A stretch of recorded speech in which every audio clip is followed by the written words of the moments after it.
We're not ready. The words escaped my mouth before I could think better of it. Across the table, Admiral Zarek's third eye twitched. I knew that look. It was a mix of irritation and the sort of pity you'd give a pet that had just messed on the floor. Lieutenant Commander Talos, he said, his voice a low hum that rattled my bones, we have been over this. The humans are primitive. Fractious. Their technology is centuries behind ours. This is a reconnaissance mission, not an invasion. I wanted to argue. I wanted to shout that every report we'd intercepted, every scrap of data our probes had gathered, pointed to a level of human ingenuity and ferocity that defied logic. But as the lowest ranking officer in the room, my opinion was as valuable as a speck of dust on a neutron star. Zarek rose, his 7-foot frame casting a long shadow in the dim light of the briefing room. You will lead the mission, Lieutenant Commander. The Xylith vessel is already en route to your coordinates. Remember, observe and report. Do not engage unless absolutely necessary. Yes, sir, I replied, my voice barely a whisper. Hours later, I was strapped into the cramped cockpit of the Xylith, my heart pounding against my ribs. The sleek, bioorganic vessel was a marvel of engineering, capable of folding space and traversing light years in the blink of an eye. But as we approached the third planet in the Sol system, a cold dread settled in my gut. The Xylith slipped into Earth's orbit undetected, cloaking itself in a field of distorted spacetime. Through the view screen, I gazed at the swirling blue and white marble below. It was a breathtaking sight, even for a species that had seen countless worlds. But there was also something unsettling about it, something that whispered of hidden dangers. I initiated the scanning protocols, my eyes glued to the holographic displays that flickered to life. The Xylith sensors swept across the planet, collecting data on atmospheric composition, gravitational fields, electromagnetic emissions, and life signs. Multiple life forms detected, chirped the ship's AI, its voice a soothing counterpoint to my growing anxiety. Primarily carbon-based. Dominant species identified as Homo sapiens. I zoomed in on a cluster of human settlements, my eyes widening as I saw the sprawling cities, the vast networks of roads, the shimmering oceans dotted with ships. It was a civilization far more advanced than our intelligence had suggested. What is their level of technological development? I asked the AI. Inconclusive, it replied. Their technology appears to be a patchwork of different eras. Some elements are surprisingly sophisticated, while others are crude and inefficient. I frowned. This didn't make sense. How could a species with such disparate levels of technology function as a cohesive society? Analyze their communication signals, I ordered. See if we can intercept any transmissions. The AI complied, its algorithms sifting through the vast ocean of electromagnetic chatter that enveloped the planet. After a few moments, it announced, signal detected. Source, human military frequency. My heart skipped a beat. This was it. The moment of truth. The AI patched the signal through the ship's speakers, and a voice crackled to life, speaking in a language I barely understood.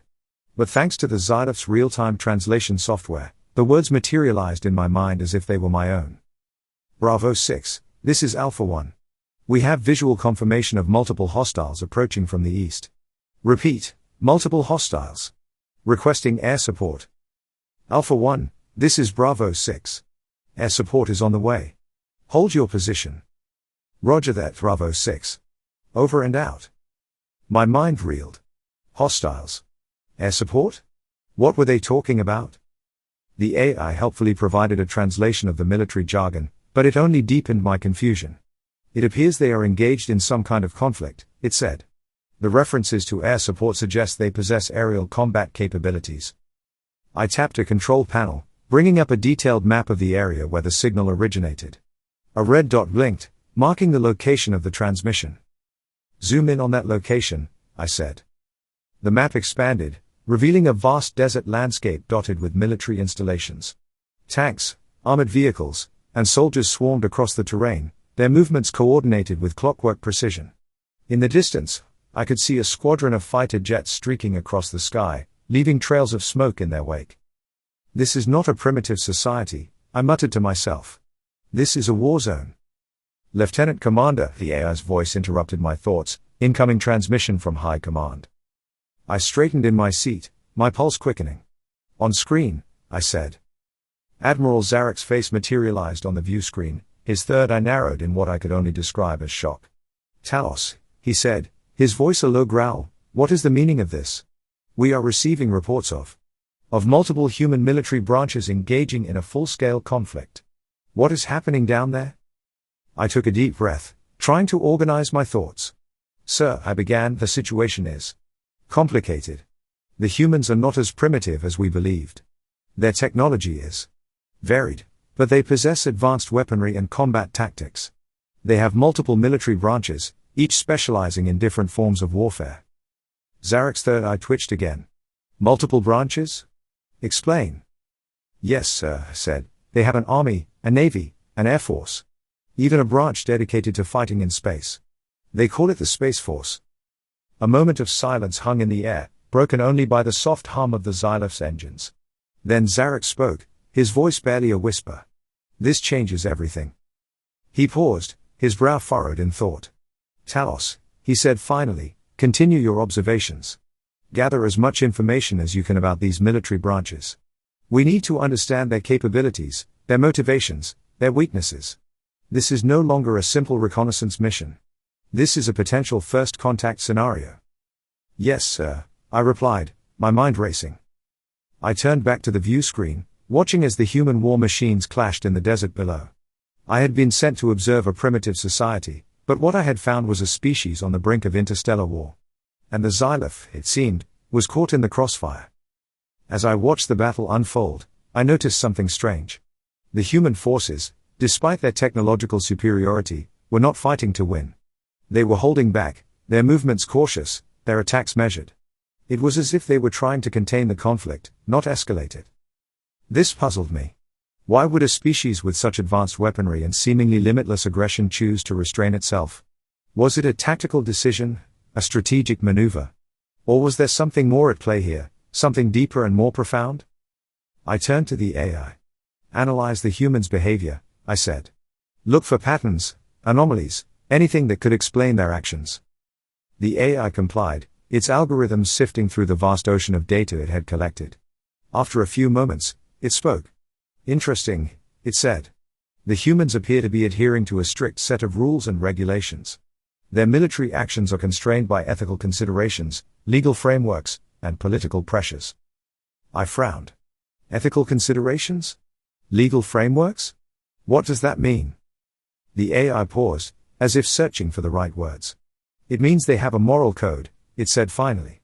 They believe in concepts like justice, fairness, and the sanctity of life. They have laws that govern their behavior, even in times of war. I was stunned. A moral code? Laws in times of war?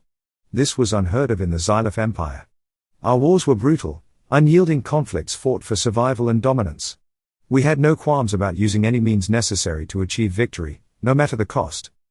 But the humans were different. They fought with restraint, with a sense of honor and duty that I could not comprehend. It was a revelation that shook me to my core. I turned back to the view screen, my mind racing. The humans were not the bloodthirsty savages we had imagined. They were a complex, multifaceted species, capable of both great violence and great compassion. And as I watched them fight their war, I realized that they were not just a potential threat. They were a potential ally. But first, I had to understand them. I had to learn their ways, their motivations, their desires. I had to bridge the gulf between our two species and find a way to coexist in this vast and unpredictable universe. And so, I stayed. I watched. I listened. And I learned. Days turned into weeks, and my observations of the humans grew more nuanced. Through intercepted transmissions and careful analysis of their battlefield tactics, I began to understand the intricate dance between their military branches. Each branch had its own culture, its own strengths, and its own weaknesses. The army, with its vast ground forces and armored divisions, was a juggernaut of brute force. The navy, with its aircraft carriers and submarines, ruled the seas. The air force, with its fighter jets and bombers, controlled the skies. And the fledgling space force, though still in its infancy, held the promise of dominating the final frontier. Yet, despite their differences, they operated with a remarkable degree of coordination and cooperation. It was as if they were a single organism, each branch a vital organ working in harmony with the others. This was a stark contrast to the Xyloph Empire, where rivalry and infighting between different military factions were commonplace. But the most surprising revelation came when I began to analyze the humans' motivations for war. It wasn't just about territory, resources, or political power, as it was for the Xyloph. The humans fought for ideals, for principles, for a better future. They believed in concepts like freedom, democracy, and human rights. They were willing to sacrifice their lives for these ideals, even when the odds were stacked against them. This was a concept that was utterly alien to me. As a Xyloph, I had been raised to believe that survival and dominance were the only things that mattered. But the humans had shown me that there was another way, a way that was both noble and inspiring. One evening, as I was reviewing the day's observations, the AI alerted me to an incoming transmission. It was from Admiral Zarek. "Talos," he said, his voice grave, "the Council has made a decision. We are going to initiate first contact with the humans." I was stunned. First contact? But why? "We believe they have the potential to be valuable allies," Zarek continued. "Their technological prowess, their military capabilities, their unwavering belief in their ideals. These are qualities that we could benefit from." He paused, his third eye flickering. "But we need to tread carefully," he said. "First contact is a delicate process, fraught with risk. We must approach them with respect, with humility, with a genuine desire for peace and cooperation." "Yes, sir," I replied, my mind awhirl. Zarek nodded. "You will be our emissary, Talos," he said. "You have spent more time observing the humans than anyone else. You understand their ways, their culture, their values. You are the best person to represent the Xyloph Empire in this historic endeavor." A wave of emotions washed over me. Fear, excitement, anticipation, doubt. But beneath it all, I felt a sense of purpose, a sense of destiny. This was my chance to make a difference, to change the course of history for both our species. "I won't let you down, sir," I said, my voice firm. Zarek smiled, a rare sight for the usually stoic admiral. "I know you won't, Talos," he said. "Good luck." The transmission ended, and I sat in silence for a long moment, staring at the view screen. Then I turned to the AI. "Prepare the Xyloph for landing," I said. "It's time to make history." The Xyloph descended through Earth's atmosphere, its cloaking field shimmering as it adjusted to the planet's gravitational pull. I had chosen a landing site in a remote area, far from any major human settlements, hoping to avoid causing a panic. But as we approached the ground, I couldn't help but feel a surge of adrenaline. This was it. The moment of truth. The Xyloph touched down with a gentle thud, its landing gear sinking slightly into the soft earth. I took a deep breath, my hands trembling slightly as I reached for the controls that would open the hatch. "Are you ready, Lieutenant Commander?" the AI asked. "As ready as I'll ever be," I replied. I pressed the button, and the hatch hissed open, revealing the alien landscape beyond. The air was cool and crisp, filled with the scent of pine needles and damp earth. The sky was a brilliant blue, dotted with fluffy white clouds. I stepped out onto the ramp, my eyes scanning the surroundings. There was no one there, no sign of any human presence. I took a few tentative steps forward, my boots crunching on the dry leaves. Suddenly, a voice echoed through the clearing. "Hello there, stranger." I whirled around, my hand instinctively reaching for my sidearm. But there was no one there. Just trees, rocks, and the endless expanse of the forest. "Who said that?" I demanded, my voice echoing in the silence. "Up here," the voice replied. I looked up, and my jaw dropped. Hovering above me was a massive, metallic object, unlike anything I had ever seen before. It was shaped like a disc, with a smooth, featureless surface. There were no visible engines, no wings, no control surfaces. It simply hung in the air, defying gravity. What is that?" I asked, my voice barely a whisper. "That, my friend, is a UFO," the voice replied. "Or, as we humans call it, an unidentified flying object." I stared at the object in disbelief. A UFO? But that was just a myth, a legend, a figment of human imagination. You're a human?" I asked, my mind reeling. "Yes, I am," the voice replied. "And I'm here to welcome you to Earth." The UFO descended slowly, its landing gear extending as it touched down on the ground a few meters away. The hatch opened, and a figure emerged. It was a human, a man dressed in a military uniform. But there was something different about him, something otherworldly. His eyes glowed with an unnatural light, and his skin had a strange, metallic sheen. "Greetings, Lieutenant Commander Talos," he said, his voice calm and measured. "My name is Colonel James Anderson, and I am the commander of Earth's Space Force." I stared at him in shock. This was not how I had imagined first contact. But then again, I had learned that humans were full of surprises. Colonel Anderson, I said, extending my hand. It is an honor to meet you. He shook my hand, his grip firm and reassuring. The honor is mine, Lieutenant Commander, he said. Welcome to Earth. We've been expecting you. And with those words, a new chapter in the history of two species began. We moved inside the massive disk, its interior a stark contrast to the sleek, organic lines of the Xyloph. It was all sharp angles and gleaming metal, a technological marvel that made my own vessel seem antiquated. Colonel Anderson led me through a series of corridors, his footsteps echoing in the sterile environment. We passed banks of glowing screens displaying complex data, and rooms filled with machines that hummed and whirred with an unknown purpose. Finally, we reached a large, circular chamber. In the center of the room, a holographic display projected a detailed map of Earth, dotted with blinking lights representing military installations and ongoing conflicts. This is our command center, Anderson explained. From here, we monitor and coordinate all of Earth's military operations. I gazed at the display in awe. The sheer scale of the human military apparatus was staggering. It was a testament to their technological prowess and their unrelenting drive to control their world. It's impressive, I said, unable to hide the admiration in my voice. Anderson smiled. It is, isn't it? But it's also a burden. The constant threat of conflict, the never-ending arms race. It takes a toll on our people. His words struck a chord within me. I knew the feeling all too well. The Xyloph Empire was no stranger to war, and the constant struggle for dominance had left its mark on our society. I understand, I said. But why show me all this? Why reveal your secrets to a stranger from another world? Anderson turned to me, his eyes glowing with intensity. Because we believe that you are not just a stranger, Lieutenant Commander. We believe that you are a potential ally, a partner in peace. I was taken aback by his words. An ally? A partner in peace? Was this what first contact was supposed to be like? I don't understand, I stammered. Anderson gestured towards the holographic display. Look at our world, Lieutenant Commander. It is a world at war, a world on the brink of self-destruction. But it doesn't have to be this way. We can choose a different path, a path of cooperation, of understanding, of mutual respect. He paused, his gaze locking onto mine. We believe that the Xyloph Empire can help us achieve that goal. We believe that together, we can build a better future, not just for our own species, but for all sentient beings in the universe. His words resonated with me, filling me with a sense of hope and possibility. Could this be true?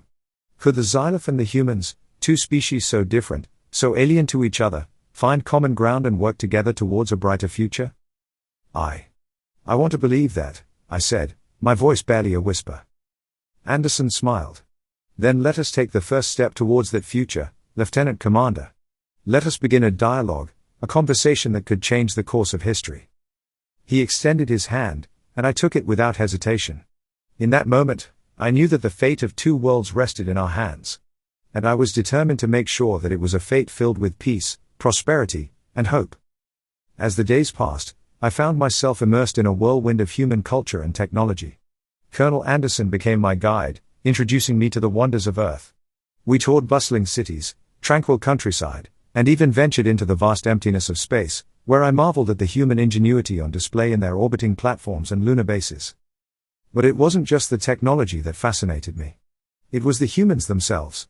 Their passion, their resilience, their unwavering belief in their ideals.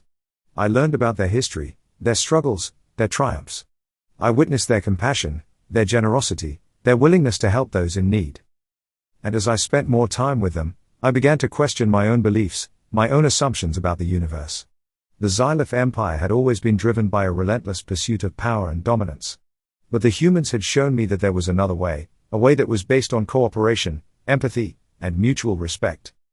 One evening, as we sat on a hilltop overlooking a sprawling cityscape, Colonel Anderson turned to me with a thoughtful look in his eyes. Talos, he said, I have a question for you. Why did the Xyloph Empire choose to initiate first contact with us? What do you hope to gain from this alliance? I hesitated, unsure how to answer. The truth was, I didn't have a clear answer. The Council's motives were shrouded in secrecy, and I had been too caught up in the excitement of first contact to question their intentions. But as I looked out at the city below, its lights twinkling like a million stars, I realized that the answer was simpler than I had thought. "We want what you have," I said finally. "Peace."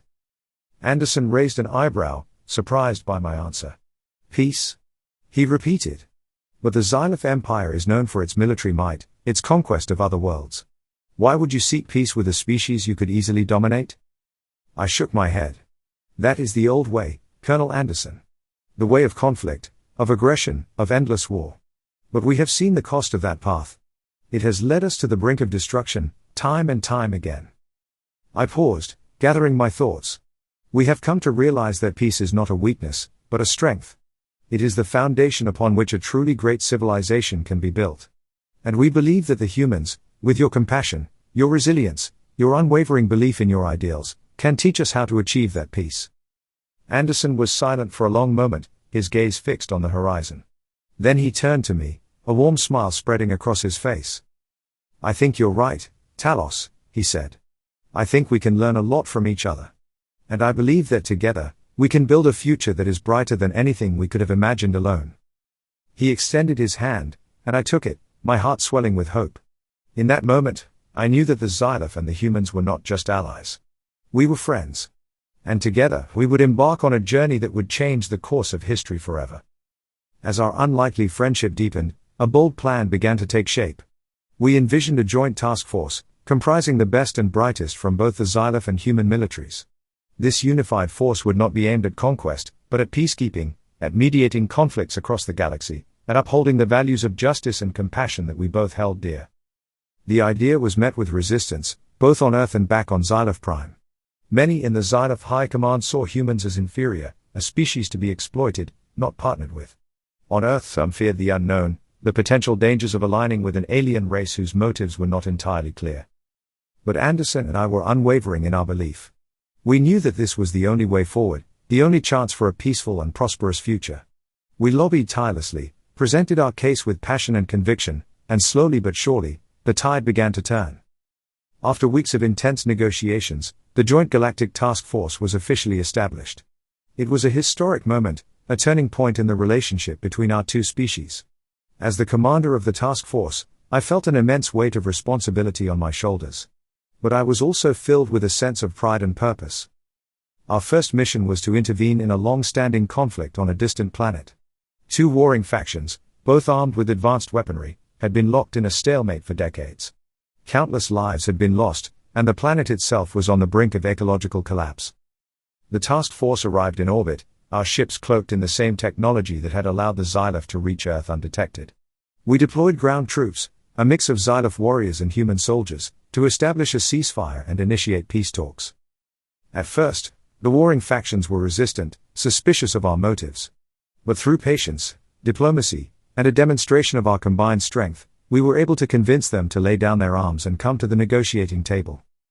It was a tense and delicate process, but after weeks of negotiations, a peace treaty was signed. The conflict was over, and the planet could begin to heal. The success of our first mission sent shockwaves across the galaxy. Other planets, plagued by war and strife, began to reach out to the task force, seeking our help. And as we responded to these calls, our reputation grew, our influence expanded. But as our power and reach increased, so too did the opposition. There were those who saw the task force as a threat, a challenge to their own ambitions. They whispered in the shadows, plotted in secret, and waited for their chance to strike. One day, as we were preparing for a mission to a war-torn planet on the Outer Rim, I received a coded message from a Xyloph informant. It warned of a conspiracy within the High Command, a plot to sabotage the task force and discredit our efforts. I immediately alerted Colonel Anderson, and together, we launched an investigation. We uncovered a network of spies and saboteurs, working to undermine our mission from within. But before we could expose the conspirators, they made their move. A Xyloph warship, under the command of a rogue admiral, launched a surprise attack on our headquarters. The battle was fierce and bloody. Our forces fought valiantly, but they were outnumbered and outgunned. The enemy was closing in, their weapons primed for a final, devastating blow. And then, a miracle occurred.